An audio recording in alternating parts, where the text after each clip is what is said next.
ಅತಿಯಾದ ಜಂಕ್ ಫುಡ್ಗಳ ಸೇವನೆಯಿಂದ ಇತ್ತೀಚೆಗೆ ಮಕ್ಕಳಲ್ಲಿ ಬೊಜ್ಜು, ಮಧುಮೇಹ ಸೇರಿದಂತೆ ಹಲವು ಆರೋಗ್ಯ ಸಮಸ್ಯೆಗಳು ಹೆಚ್ಚುತ್ತಿರುವುದು ಆತಂಕಕ್ಕೆ ಕಾರಣವಾಗಿದೆ. ಹೀಗಾಗಿ ಮತ್ತೆ ಅಲರ್ಟ್ ಆಗಿರುವ ಆಹಾರ ಸುರಕ್ಷತಾ ಇಲಾಖೆ ಇಂತಹ ಆಹಾರಗಳ ಮಾರಾಟದ ವಿರುದ್ಧ ಮತ್ತೆ ಸಮರ ಸಾರಿದೆ.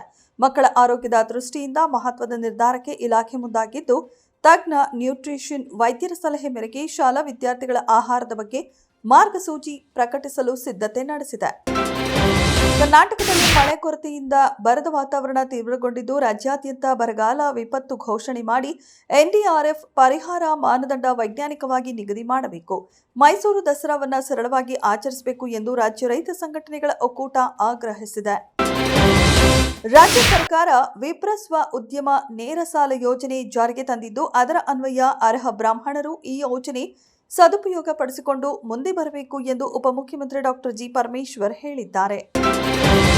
ಶ್ರೀ ರವಿಶಂಕರ್ ಗುರೂಜಿ ಅವರ ಆರ್ಟ್ ಆಫ್ ಲಿವಿಂಗ್ ಮತ್ತು ಅದರ ಅಂಗಸಂಸ್ಥೆಗಳು ಕನಕಪುರ ರಸ್ತೆಯ ಕಗ್ಗಲೀಪುರ ಗ್ರಾಮದ ಸರ್ವೆ ಸಂಖ್ಯೆ 46 ಹಾಗೂ ಸುತ್ತಮುತ್ತಲ ಗ್ರಾಮಗಳ ವ್ಯಾಪ್ತಿಯಲ್ಲಿ ಮಾಡಿರುವ ಒತ್ತುವರಿ ಆರೋಪ ಕುರಿತು ತನಿಖೆ ನಡೆಸಲು ರಾಜ್ಯ ಸರ್ಕಾರ ವಿಶೇಷ ತನಿಖಾ ತಂಡ ರಚಿಸಿದೆ. ಜುಲೈ 25 ಹಾಗೂ 26ರಂದು ಬಿಜೆಪಿಯಿಂದ ರಾಜ್ಯಾದ್ಯಂತ ಎಸ್ಐಆರ್ ಕುರಿತು ಜಾಗೃತಿ ಅಭಿಯಾನ ಹಮ್ಮಿಕೊಳ್ಳಲಾಗಿದೆ. ಎಸ್ಐಆರ್ ಸಂಬಂಧ ರಾಜ್ಯದ ಎಲ್ಲಾ ವಿಧಾನಸಭಾ ಕ್ಷೇತ್ರಗಳಲ್ಲಿ ಬಿಜೆಪಿಯ ಸಂಸದರು ಹಾಗೂ ಶಾಸಕರ ನೇತೃತ್ವದಲ್ಲಿ ಮಹಾ ಸಂಪರ್ಕ ಅಭಿಯಾನ ನಡೆಸುತ್ತೇವೆ ಎಂದು ಬಿಜೆಪಿ ರಾಜ್ಯಾಧ್ಯಕ್ಷ ಬಿವೈ ವಿಜಯೇಂದ್ರ ತಿಳಿಸಿದ್ದಾರೆ.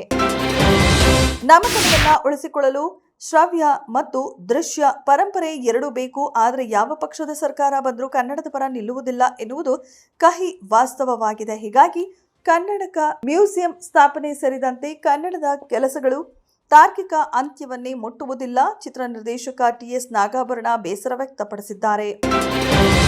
ದೆಹಲಿಯ ಜಂತರ್ ಮಂತರ್ನಲ್ಲಿ ದೇಶದ ಯುವ ಸಮೂಹವು ನಡೆಸಿದ ಪ್ರತಿಭಟನೆಯನ್ನ ಕೇಂದ್ರ ಬಿಜೆಪಿ ಸರ್ಕಾರವು ನಿಭಾಯಿಸಿದ ರೀತಿಗೆ ತೀವ್ರ ಆಕ್ರೋಶ ವ್ಯಕ್ತವಾಗಿದೆ. ಈ ವಿಚಾರವಾಗಿ ಲೋಕಸಭೆಯ ವಿರೋಧ ಪಕ್ಷದ ನಾಯಕ ರಾಹುಲ್ ಗಾಂಧಿ ಅವರು ವಾಗ್ದಾಳಿ ನಡೆಸಿದ್ದಾರೆ. ಕಣ್ಣಿನ ಶಸ್ತ್ರಚಿಕಿತ್ಸೆಗಾಗಿ ವಿದೇಶ ಪ್ರವಾಸಕ್ಕೆ ಅನುಮತಿ ನೀಡಬೇಕೆಂದು ಕೋರಿ ತೃಣಮೂಲ ಕಾಂಗ್ರೆಸ್ ರಾಷ್ಟ್ರೀಯ ಪ್ರಧಾನ ಕಾರ್ಯದರ್ಶಿ ಡೈಮಂಡ್ ಹಾರ್ಬರ್ ಸಂಸದ ಅಭಿಷೇಕ್ ಬ್ಯಾನರ್ಜಿಯ ಮನವಿಯನ್ನ ಕೋಲ್ಕತ್ತಾ ಹೈಕೋರ್ಟ್ ತಿರಸ್ಕರಿಸಿದೆ. ಬಹುನಿರೀಕ್ಷಿತ ದಿ 100 ವುಮೆನ್ಸ್ ಕ್ರಿಕೆಟ್ ಟೂರ್ನಿ ಶುರುವಾಗಲಿದೆ. ಈ ಟೂರ್ನಿಯಲ್ಲಿ ಭಾರತದ ಸ್ಟಾರ್ ಆಟಗಾರ್ತಿ ಸ್ಮೃತಿ ಮಂದಾನ ಮ್ಯಾಂಚೆಸ್ಟರ್ ಸೂಪರ್ ಜೈಂಟ್ಸ್ ಪರ ಕಣಕ್ಕಿಳಿಯಲಿದ್ದಾರೆ.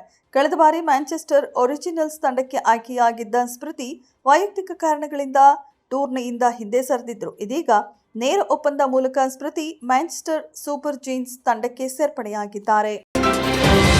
ನಿರೀಕ್ಷೆ ಮೂಡಿಸಿರುವ ಬನ ಸಿನಿಮಾದ ಬಿಡುಗಡೆ ದಿನಾಂಕ ಘೋಷಣೆಯಾಗಿದೆ. ಈ ಸಿನಿಮಾ ತುಳು ಮತ್ತು ಕನ್ನಡ ಭಾಷೆಗಳಲ್ಲಿ ಅಕ್ಟೋಬರ್ 23ರಂದು ಬಿಡುಗಡೆಯಾಗಲಿದೆ. ಬಹಳ ವರ್ಷಗಳ ನಂತರ ನಾಗಕಥೆಯ ಚಿತ್ರವೊಂದು ಬರುತ್ತಿದ್ದು, ತುಳು ಚಿತ್ರರಂಗದ ಇತಿಹಾಸದಲ್ಲೇ ನಾಗಕಥೆಯನ್ನು ಹೊಂದಿರುವ ಮೊದಲ ಚಿತ್ರ ಇದು ಎನ್ನಲಾಗಿದೆ.